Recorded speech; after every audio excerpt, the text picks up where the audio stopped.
Hi, this is Denise LaFrance, Certified Women's Coach with Emerge Into You Coaching.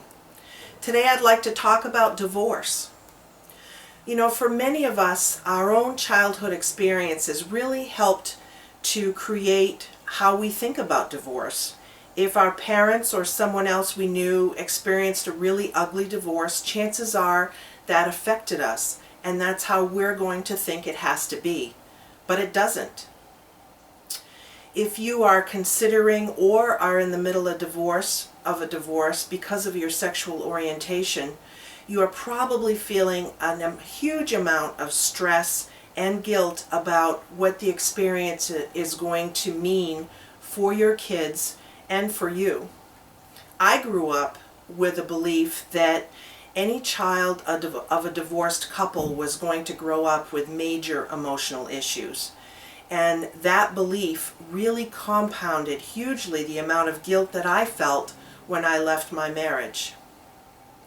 But what I didn't consider at the time, and what I'd love to help you consider now, is that it doesn't have to be that way, and your attitude has a lot to do with the process. Ask yourself whether or not you might be able to handle the situation differently or better than what you witnessed. Making a conscious decision to provide a safe and a loving home for your kids goes a long way in negating any of the damage done by divorce. Divorced parents can be absolutely as involved and loving and supportive of their children as married couples, and in many instances they're even more so. So, you know, if you have a belief that divorce is going to ruin your kids' lives and ruin your life, you might be setting yourself for a self-fulfilling prophecy. And I really don't want you to do that. There's no doubt that divorce is really awful for everybody involved.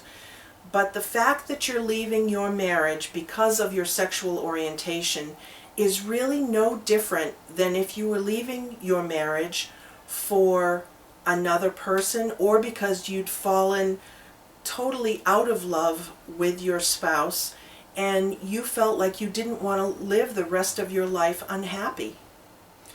You're not selfish for wanting to be happy and wanting to live your life true to who you are. And there's no reason at all why your kids can't grow up to be wonderful, well-adjusted adults.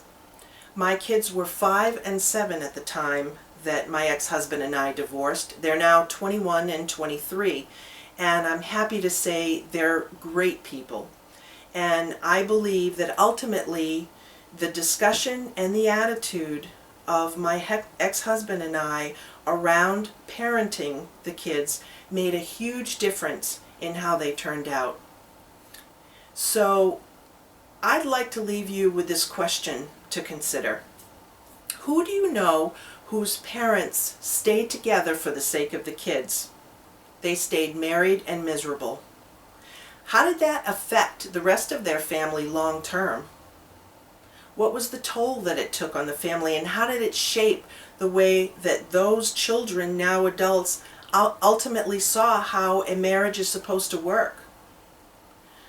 If you need help getting through any of the situational or emotional challenges that happen as a result of divorce, I'm here to offer the support and guidance. I hope you'll contact me and take me up on my free 30-minute consultation, and you can reach me. Their contact information is right at the end of this video. I hope you take advantage of it. I wish you well, and I will talk to you soon. Thank you very much. Bye-bye.